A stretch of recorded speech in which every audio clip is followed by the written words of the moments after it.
श्री शिवाय नमस्तुभ्यम। हर हर महादेव।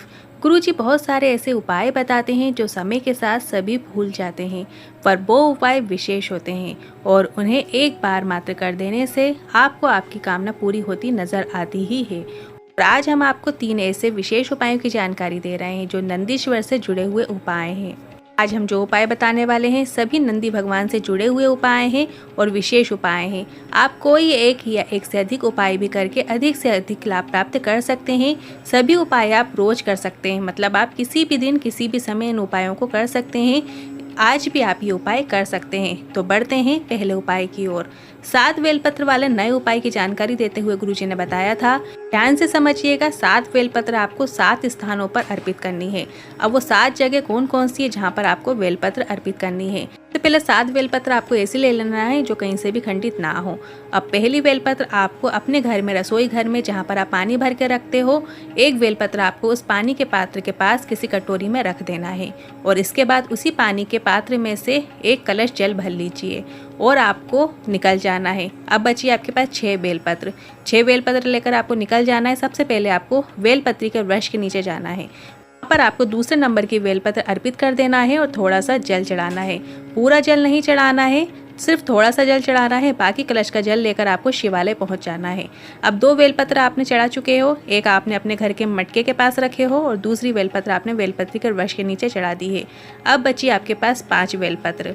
अब आपको 5 बेलपत्र लेकर शिवालय पहुंच जाना है और जो कलश में जल बचा है वो लेकर शिवालय जाना है।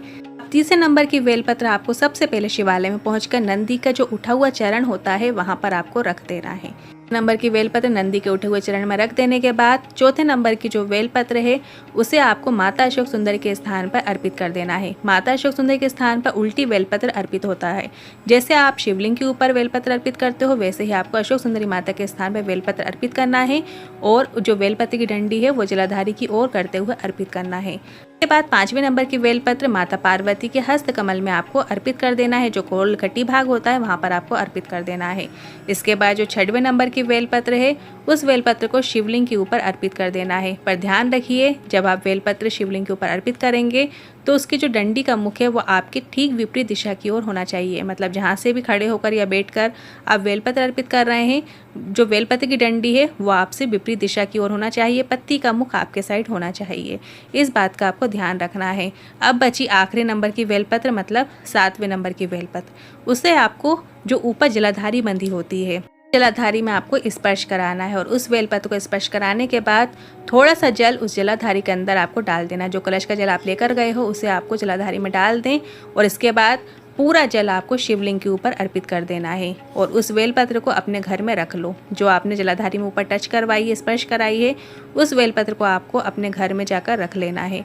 घर में आप कहीं पे भी रख सकते हैं, आप तिजोरी में रख सकते हैं या फिर आपके पास जो पुराण होती है, आरती की किताबें होती हैं, चालीसा होती है, आप उसमें भी रख सकते हैं।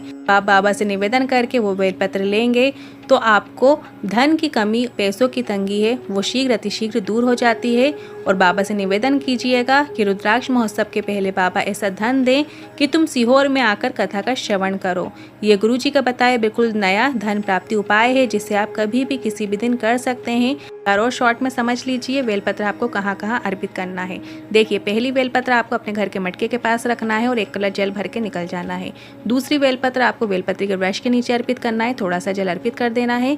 तीसरी बेलपत्र आपको नंदी के उठे हुए चरण पर अर्पित करना है। चौथी बेलपत्र आपको माता अशोक सुंदरी के स्थान पर अर्पित करना है। 5वीं बेलपत्र गोलकटी भाग में माता पार्वती के हस्त कमल में अर्पित करना है। 6ठी बेलपत्र आपको शंकर भगवान की शिवलिंग के ऊपर अर्पित करना है और 7वीं बेलपत्र आपको ऊपर जलाधारी में स्पर्श करके अपने पास रख लेना है। बढ़ते हैं अगले दूसरे उपाय की ओर।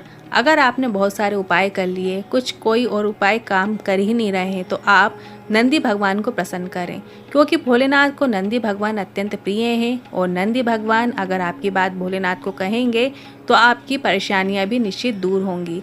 आपको बस इतना करना है, शिव मंदिर में शिवलिंग के पास पे नंदी भगवान बैठे हुए हैं, नंदी भगवान विराजमान है, वहां पर जाकर आपको पास जाकर बैठ जाना है।